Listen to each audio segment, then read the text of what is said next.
Good morning. My name is Stephen Nolan, Managing Director of the UN-convened Financial Centres for Sustainability.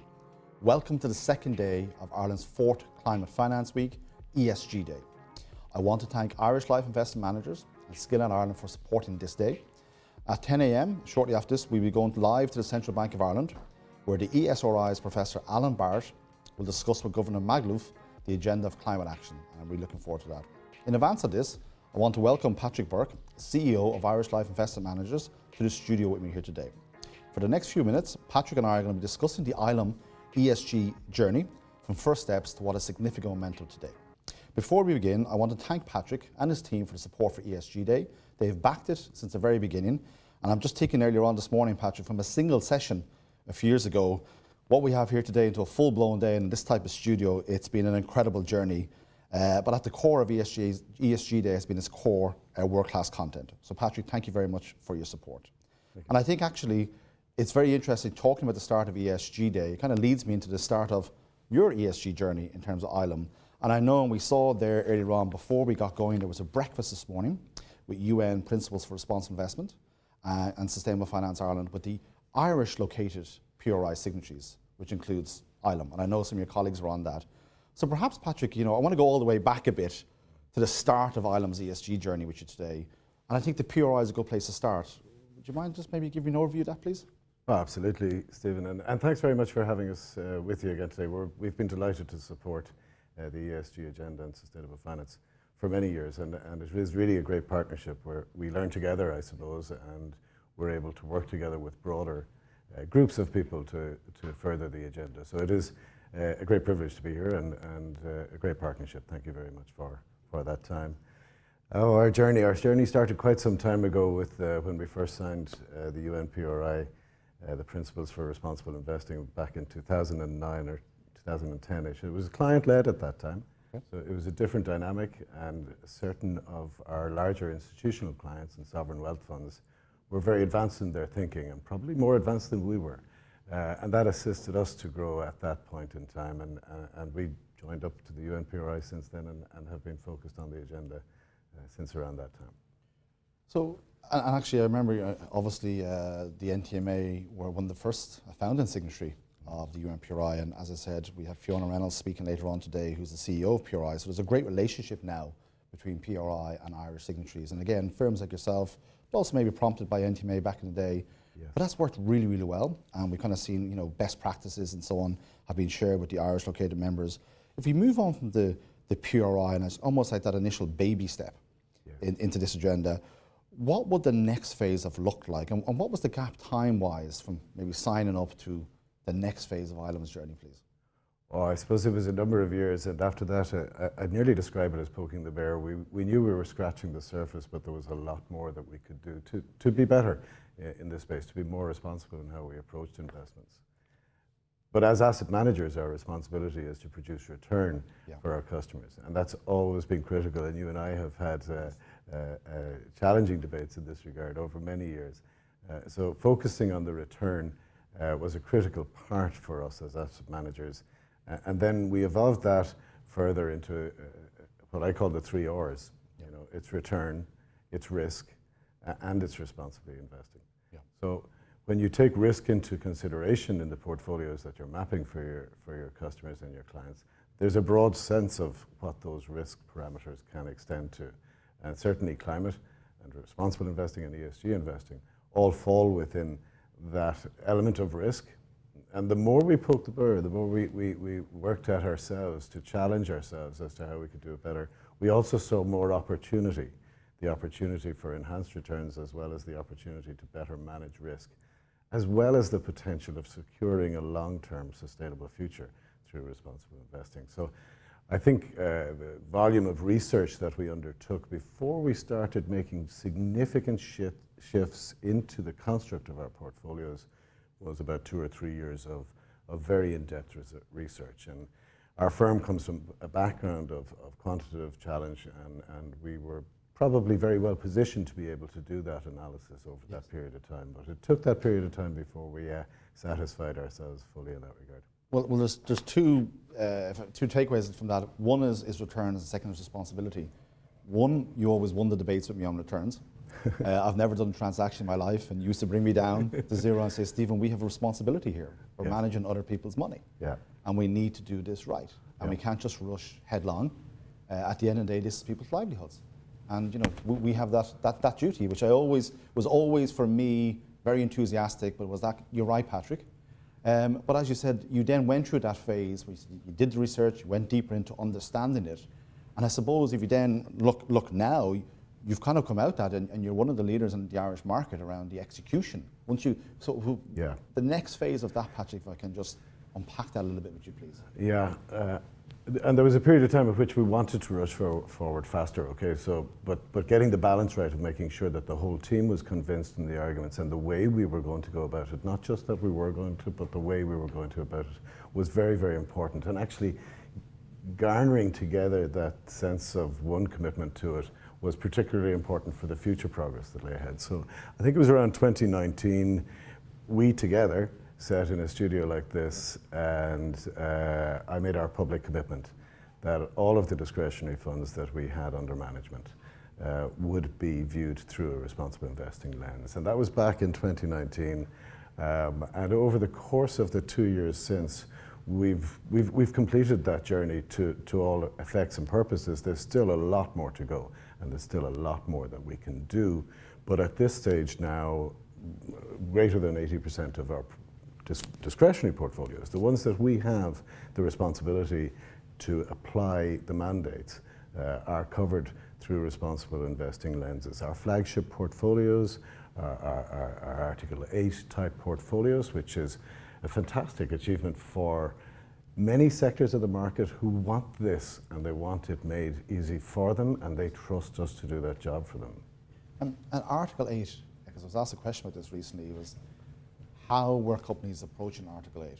Some companies are, look, we are still not there yet, so it's the one or two line. I know it's way more than that, so I'm grossly oversimplifying it. But also firms like yourselves, actually, we've done this.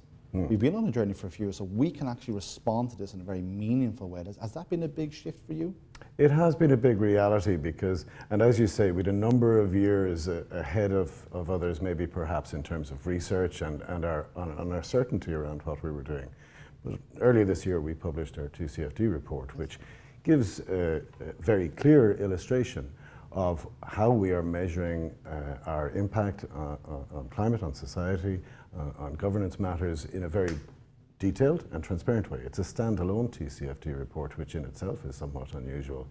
And that gives great transparency. And if you're not measuring, remeasuring your returns, your risk, and your impact, then I think you're going to end up with a challenge. So I think it's right for folks who aren't certain yet that they have got all of the building parts yet, to do that and let it embed and try not to disrupt within their own businesses too much until they get there. But the emphasis has to be on getting there. And Patrick, if I can just, again, I'm just taking a remark from you there, the disclosure, climate disclosure and reporting, TCFD. We have Curtis Ravanelli tomorrow, who's an advisor to Mayor Bloomberg, and Mark Carney on the COP26 Private Finance Hub. And he's also a founding member of the TCFD itself. And I'm really looking forward to talking to Curtis. And what we're seeing, TCFD updated guidelines are issuing later on this week. And you know, part of the reason there is so many firms now using it, but the EU and the Securities Exchange Commission in the US are now baking it into their regulatory, and obviously within the EU mandatory. The Bank of England's gone mandatory on that. How did you build up the capacity within the firm to be able to report to that framework in TCFD, please? Well, I've got to take my hat off to my colleagues. You know, we have a very skilled team. We have very skilled people in responsible investing. We've built up that team capacity, but much broader than just that. So you've got that technical capability, but beyond that, you've got each individual fund management team, our distribution, our operations piece, the performance, reporting and measurement, investment risk, performance and measurement. The talent within that comes out. We had huge voluntary commitment to our ESG, so a lot of our people themselves took on the excitement of going on the ESG journey and improving their qualifications in that regard. In the early stages of the CFA pilot project, we had one of the very early adopters in that regard and a very good, strong advocate. But also there was a significant investment in data, in systems, and in time, because you're borrowing that time from other agendas or you're expanding one out the other. But it does take investment. And I know later on this week we've got Cathy Ryan, your head of ESG, is presenting to a group of board members about the journey, and then Sandra Rocket, one of your directors, is also talking to this one of the skills session about how you invested in that skills with the support of Sustainable Finance SkillNet. Patrick, if I can, I just want to move on to, I suppose, today, tomorrow, and you mentioned, you kind of bring me back to 2019, Dublin Castle. Yeah. There was yourself, there was Darrell from Euronext and a few others, and you made that commitment. That's right. Where are you now today? You kind of had some headlines there as we build towards COP. Is there an update on that commitment, please, Patrick? Yeah, absolutely. So in our discretionary portfolios, so if you take our flagship funds, they're MAPS portfolios, as I say, converted to Article 8, and a lot of our back books converted to Article 8, so that what we see the impact of that in our portfolios, our equity portfolios are showing a reduction in carbon intensity of around 26%, fixed income and credit portfolios by up to 50% in those portfolios. And for a journey on climate, and it's very important, we launched our climate statement today from ILM as to how we were going to specifically focus in the climate area. And on climate, what we've seen through the changes that we've made is the trajectory of our portfolios has shifted from 3.1 degrees to 2.3 degrees. It's incredible. Now, it's fantastic, but it's a lot more to be done. Yeah. We have got much further to go. Again, just going back to that scaffolding, it was a term I heard yesterday, the data, the skills, the board level, your leadership. This is a journey, you said 2009, 2010 PRI, it's 11 years to that point, and it's obviously the last 4 years under your leadership has been very advanced and very accelerated, but this is not a flash in the pan. This is, as you said, that figure of moving 3.1 degrees to 2.3 degrees, that's incredible in a global agenda within the investment management community. I think it's something our clients are proud of and very pleased with. Our distributors, the financial advisors across the country through the banks, we have a strong partnership with AIB, and they would see that for their customers as well, and very aligned with their objectives. We've a lot of other clients. I think of the Kerrys, I think of the Glambias, the Kingspans, the Smurfit Kappa, who are committed hugely to the sustainability agenda. And it's really a question of together we're making an awful lot more progress than we could have ever made individually. And okay, maybe there's an awakening that this is a crisis. Okay, and listening to yesterday's sessions, there is that urgency, and I hear Colin saying that maybe 2030 isn't soon enough, and I kind of feel that way myself as well, but where we've come from and where we've got to right now, there's a huge positive momentum and direction on the agenda and on climate change. And we're just very pleased to be part of it. We're very pleased at our timing that we were looking at this so long ago and working in this space for so long. It's made it happen. It's made it being successful, and it's the people in the team. Last question, and we're just about to run out of time before we go to the central bank, but last question. Yesterday we launched Ireland's first national sustainable finance roadmap. Yes. That came out of the ESG State of Play report last year, which was chaired by ILM. It was the only recommendation to do that, and we did it. And we did that with ILM Evolve this year. How important is it now for the industry in Ireland to have its first roadmap? 18 different actions, but a plan of action going forward. I think it's important in a number of senses, Stephen. So the clarity of what we're trying to achieve and what we're setting out to achieve. The government's position in this regard. Industry and their position, and financial services and their position in that regard is incredibly important. But beyond that, it's also with the funding that you've managed to achieve, we've also been able to build up now a network. We're really excited about what the next number of years is going to bring out from Ireland's position in this and what we can achieve, because it is an incredibly important agenda, as we all know. Well, look, Patrick, thank you for that. As the MD of the UN-convened FC4S, we're looking forward to supporting Sustainable Finance Ireland and colleagues to deliver on this roadmap. And that's why we had the head of the UNDP with us yesterday. Look, Patrick, I've said it before, we owe you a lot in terms of helping us get to this point. And as I said, it's fantastic here, but the roadmap yesterday and the launch was a big moment. Yeah. And as you said, it's kind of mirrored your journey. We're going to go over now to the Central Bank of Ireland, where we have Governor Magluf with Professor Alan Barrett of the ESRI.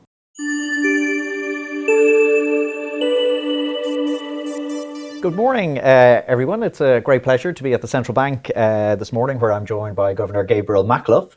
and we're going to be having a conversation about central banks and climate change. And I have to say, when I was asked to conduct this interview, I kind of jumped at the opportunity, somewhat selfishly in all truth. As an economist, I like to think I know a certain amount about central banking. And as a member of the Climate Change Council for the last 5 years, I'd like to think I sort of learned something about the issues of climate change. But I was never entirely sure about the intersection of these two areas. So I think it was in 2019, Philip Lane was governor of the central bank at the time, and Philip gave what became a famous speech down in Galway where he talked about this issue.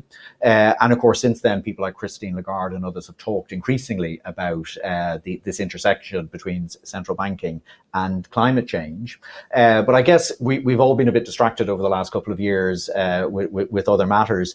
So the sort of the early thinking, while it was there and it was discussed, I'm not sure we've had a sort of a full national discussion about the role of central banks in the whole climate change area. So when I was invited anyway to interview the governor, I kind of jumped at the opportunity because this is an opportunity for me to learn as much as anything else. So Gabriel, good morning to you. Morning, Alan. And we're going to kick off with a sort of a very, very broad question. And the question is just essentially, why would central banks be interested in climate change? It's a great question. It's a great question, Alan. And I'd start by saying it's about the fundamentals.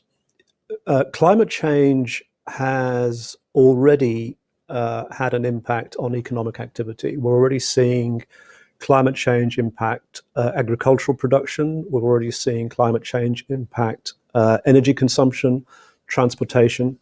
And central banks are interested in how economies work. So increasingly now, we need to understand what it is that climate change is doing to economic activity. So I think that's one reason. But the second reason is probably as significant, is that since governments have decided that we are going to transition to net zero carbon emissions in less than 30 years' time, that has got significant implications for the economy. Economies have got to fundamentally change the way they work in order to deliver net zero. So for us at the central bank and at the ECB, we need to understand what that means for the way monetary policy is going to work.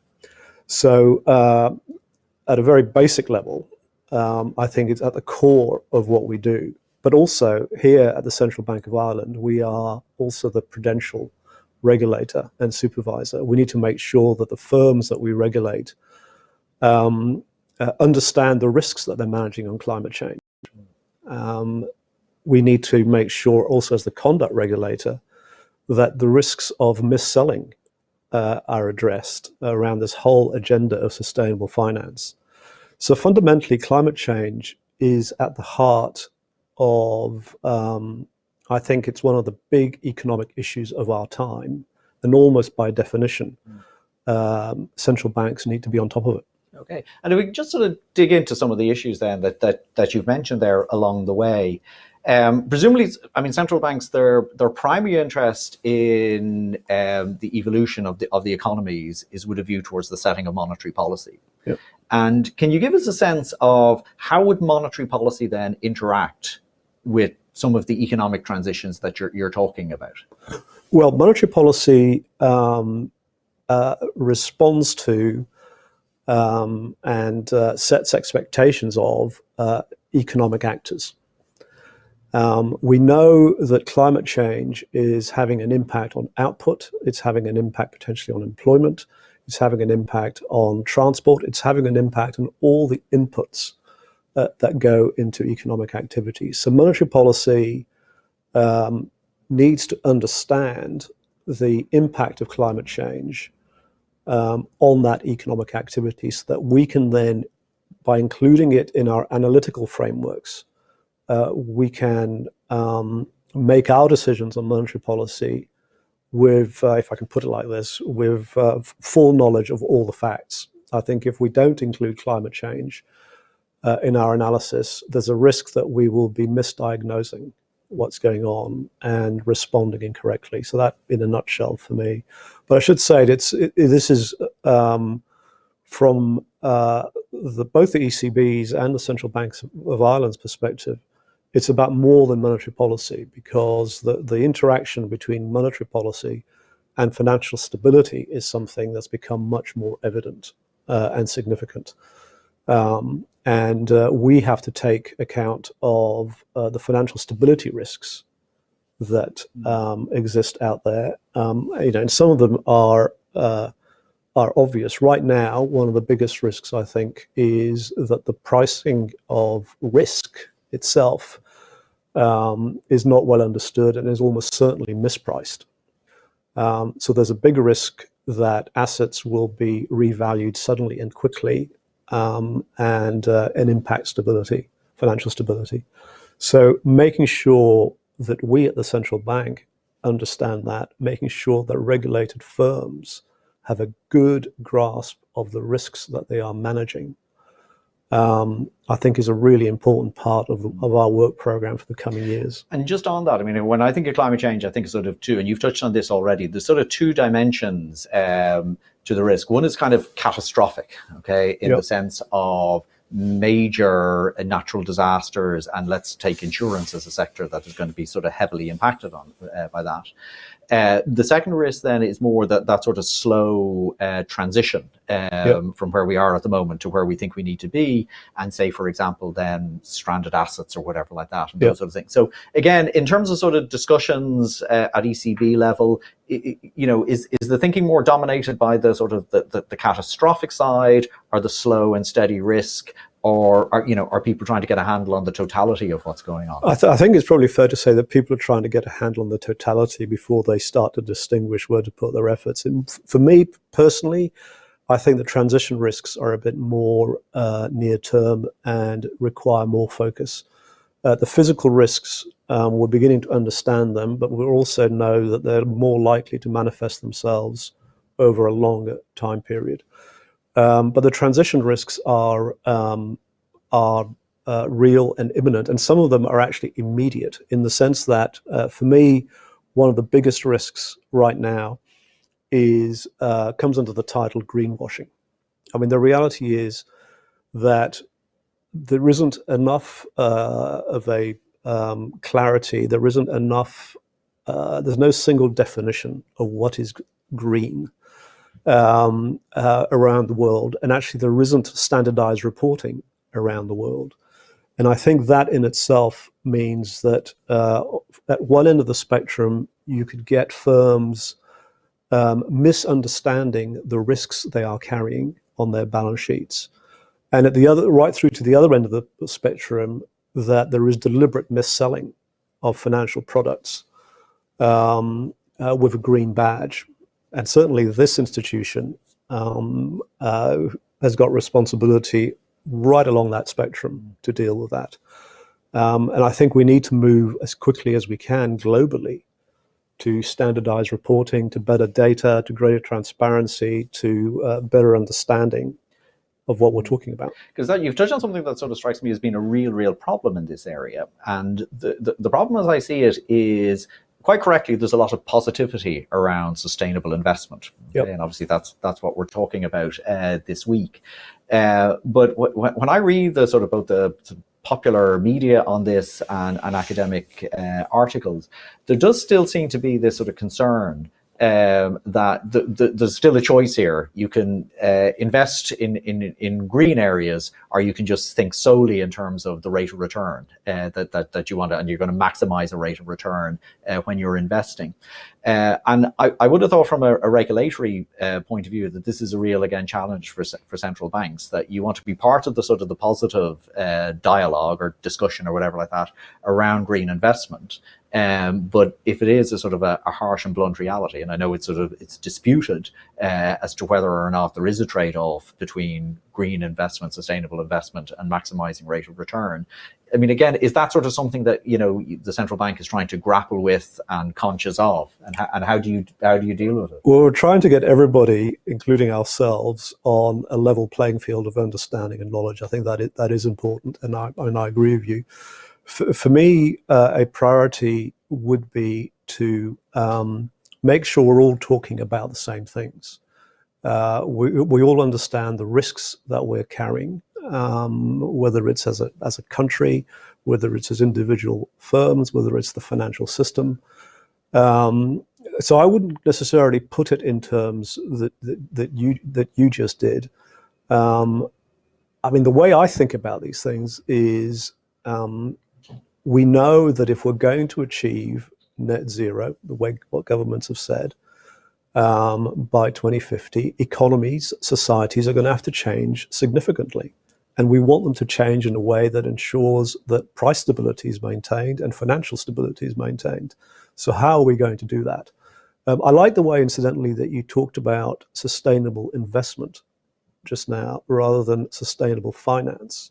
Because for me, the issue is not so much finance, but making sure that the large supply of savings out there are used in a way to deliver investments that make a difference. And I think that's the big challenge for all of us. But right now, at this stage of meeting the climate change challenge, I think we all need to work together, whether we're regulator, policymaker, regulated firm, to build this common understanding of what it is that we're having to deal with and what's the best way of dealing with it. I mean, and on that point, if I can just say, one of the things that we are going to do here at the Central Bank of Ireland is set up a forum where we're going to invite regulated firms and others so that we can work together on some of these challenges. I'll be talking about that more fully in a few weeks' time. Okay, another issue I was eager to sort of tease out with you is the question of the extent to which central banks see themselves sort of, reacting to climate change and that entire agenda, or the extent to which you see central banks having a proactive role to play, for example, in sort of steering investment in particular directions through the use of various regulatory tools. Now, there does seem to be a little bit, schizophrenia is probably too strong a word for it here, but listening to various people, some people from a central bank perspective seem to emphasize more what I'm going to describe as the sort of more passive side, the sort of things you've talked about earlier on, which is sort of, understanding more deeply the impact of climate change on economies, doing things like trying to get sort of, greater transparencies in investment products, standardization, all those sort of things. Yep. It's more reactive. But it does seem to me, both within central banks and also the sort of the broader community of interest, that there's a sense that, well, maybe the central bank should be proactively steering policy and direction. So do you have a sense of where, be it the ECB or the central bank, is where you think they should be? Maybe I can answer where I think they should be first. I mean, I do think that it's very important for central banks to acknowledge that it is the job of governments to lead the challenge of achieving net zero. At the end of the day, it is for two reasons. One, governments have got the critical tools that are needed, the policy levers that are needed to start to incentivize change in the economy, and in particular around the setting of a carbon price, which, as an economist, I mean, I will tell you, I mean, I think that it is the most important tool out there, and it exists in a very partial way. The IMF did a study of last year or a couple of years ago that said by 2030 we needed a carbon price of about $75 a ton. Right now, there's an average carbon price of about $3 a ton. So that's quite a challenge. But governments have got that lever. The second reason I think governments are definitely in the lead on this is the choice of achieving net zero by 2050 is a political choice. The transformation of societies and economies are a political decision. And central banks cannot and should not take the place of governments in that. So I think that's a really important thing. On the other hand, central banks, because of our role in monetary policy making and in financial stability, have got a very significant role to play in making sure that the transition happens in the most effective way, that prices are maintained, stable, that financial stability is maintained. To the extent that we can guide the system to ensure our main objectives are maintained, and the ECB itself, its primary objective is price stability, but it does have a secondary mandate to promote the policies of the European Union, of which addressing climate change is one. So we have got a role, I think, to steer the economy in a way that ensures price stability, as long as it's climate change is consistent with price stability. But I would be quite careful and cautious about giving the impression that we, as a central bank, can ultimately transform economies. We can't. I think those levers are elsewhere. And I think within the central banking community, you'll have different individuals will have a slightly different take on what I've just said. But I think there's probably the consensus would be with mine, which is that ultimately it's for governments to lead, not for central banks. Okay.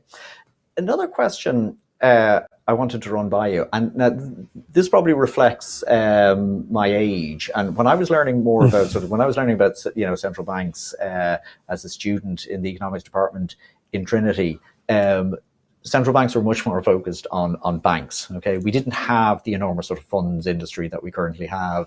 I think that was sort of globally, but the extent to which there's so much activity now in Dublin in particular. So we've touched on this a little bit already, but it must be enormously challenging to be in the Dublin, the regulator in Dublin with all the funds. And we know, for example, from a fintech perspective, there's just, such an explosion in sort of complexity and, innovation in the finance area. If you add then the sort of the climate dimensions then to, the funding industry, this just must be an enormous challenge for the central bank. And I suppose that one of the questions I've had is the extent to which you feel is there almost a moving target from a regulatory perspective, that there's so much innovation, so much change, that you and your colleagues have to stay on top of this situation, make sure you're regulating as well as possible. But it's a moving target, and there's almost a sense of are you absolutely always regulating? Are the right group of people under your remit? So I know it's a sort of a broad question. It's a great question. It's a great question, Alan, because the challenge of regulators everywhere is to keep up with what's going on. The reality is that with something like climate change, innovation is almost certainly a prerequisite if we're going to deal with it. We need to find ways to run our economies differently if we're going to achieve net zero. So I don't think there's anything wrong with innovation. I think from the job of the regulator, we need to make sure we're on the front foot and we keep up. We can never lead innovation, but we can try and keep up with innovation. And one of the things, and I mentioned the forum that we're going to set up announce in a few weeks' time. One of its functions for me will be to make sure that the people in the central bank get to understand what is going on out there in the market, if I can put it like that, so as to keep up with the pace of change. Yeah, I mean, you're right. I mean, the reality is that one of the consequences of the global financial crisis 10 years ago, actually more than 10 years ago now, is the shift of the financial system into non-banks in a much bigger way, and we're seeing it in Dublin. And that isn't a bad thing in itself. I mean, I think it's it is what it is, and it certainly has, from our perspective, it creates new challenges for us to manage. But I mean, we can manage them, and I've talked over the past couple of years about the importance of introducing macroprudential frameworks for non-banks. So we just need to be thinking a bit differently. But I welcome that sort of diversity in the way the financial market is working, because I do think it will play a part in helping create the sort of innovation and ideas to start transforming the economy towards net zero. Okay, Another question, this is a sort of forward-looking question, okay? But obviously, central banks full of very, very smart people and everything like that. But if you go throughout history, central banks on occasions have got things wrong, okay? Or we, could say that the mistakes have been made. Is there anything you worry about that central banks could currently be getting things wrong, or as they move down this agenda? Like, what are the risks in terms of sort of central bank intervention or participation or whatever in this area? Well, I mean, I think probably, one risk I did mention a few minutes ago, because I think there is a risk that people think we are going to solve the climate change challenge, and we are not, and we shouldn't allow people to think that we are going to do that. I mean, I think there is a danger that we are going to move. There are risks that we can control, and then there are risks sort of out there that we've got less, we can influence, but we've got less control. The risks we can control are really about getting on the front foot, to use that phrase again, of building comprehensive analytical frameworks that help us understand what is happening. And I think we're not there yet. But at the ECB, we've decided that we need to invest in that, and we will get there. I mean, the biggest risks that we can't control is the lack of a carbon price, the fact that the incentives aren't properly aligned, the lack of consistent data, all the things that I mentioned. We can't control those. But the other danger is inaction on the part of central banks, because either this is seen as sort of a long-term challenge that we can take our time over. But I mean, certainly this institution and certainly the Euro system, I don't think is going to fall into the inaction risk. I mean, we are going to get on the front foot. The most important thing we need to show, in my view, is humility, actually. We don't know all the answers here, and we have to work with others to understand them better. And then people will love the fact that you've called for humility from central bankers. That could well be the quote of the interview. And then say your priorities then for the central bank, say over the next year or two. You've mentioned the new forum already. But the new forum will be an important thing. I mean, I will be writing to the chairs and the CEOs of all the regulated firms, setting out our supervisory expectations. We are building up internally our own capacity. We've set up a climate change unit to coordinate and connect the work that's happening across the bank. Lots of people are working on this. We are going to be working very, very closely as part of the Eurosystem with our partners in the rest of the EU, because this isn't, this is an international, global challenge, and certainly sharing knowledge and leveraging knowledge of each other will be very important. We will play our part in that. I mean, that for me, getting ourselves up and running and engaged, both with our stakeholders in Ireland, but also our colleagues and other stakeholders in Europe, is a top priority. Okay. We're coming to the end of our chat, but earlier on today you were telling me a little bit about the building that we're in, and I don't know, would you just like to tell the folks a little bit about the building and its environmental credentials, because I think it's really fascinating. No, I'm very happy to. I mean, one of the things which we haven't talked about but which we are also very conscious of within the bank, is our own environmental footprint. And the building itself, for those who know the building in Dublin, it's won awards for its environmental credentials. The fancy design on the front on the river that people, I mean, it is it's spectacular, but it's actually directly about protecting us from the sun, and therefore protecting the temperature inside the building. The fancy artwork or design on the front doesn't exist on the back because there is no sun. But one of the things I'm very proud of, and everyone's very proud of, is the environmental team inside the building, inside the bank, have done a terrific job to make sure we are as climate friendly as we can be. We're consistently looking to maintain that. It is, as I said, I think I'm personally very proud that we're in this building and it's a great place to work in as well, which now that the pandemic is reaching I wouldn't say conclusion, but now that we're starting to come back to the office, we're beginning to experience it again. So I think all of us, I should have said this, all central banks are thinking very hard about how, what their environmental footprint is and how to reduce it. We are reducing the number of trips that we're making to Frankfurt, as an example. But the buildings are, one of our most proud achievements so far. Very good. Well, you're right to be proud. Anyway, unfortunately, we've sort of come to the end of our half hour. So I began this by sort of saying I was looking forward to having the conversation because I was looking forward to learning more about the intersection between central banks and climate change. I've certainly learned an awful lot. In many ways, it's kind of teed me up because I want to learn more and more, and I look forward to following the debate in the coming years. So just to thank you, Governor, it's been an absolute pleasure to chat about these issues. And I think with that, I'll just hand back to the studio. So thanks. Great. Thank you, Alan. And a big thank you to the Governor there. I thoroughly enjoyed that.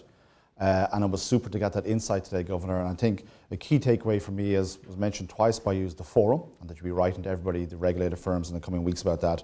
That is a significant thing to be announced, and we look forward to supporting that. I also may mention, Governor, as the head of the Secretariat of the UN-convened Sustainable Insurance Forum, I'm also delighted with the Central Bank of Ireland as a member. I'm also delighted to be working with your colleagues within that fora on a regular basis. And they actually met virtually here yesterday as part of Climate Finance Week. And I know your colleagues were involved. So again, thank you for that, Governor. Alan, really appreciate you taking time as well today to moderate that session. So if I can just say thank you very much to Professor Allen, and thank you very much to the Governor. And we will close out this session now. And thank you for everybody for tuning in. Thank you.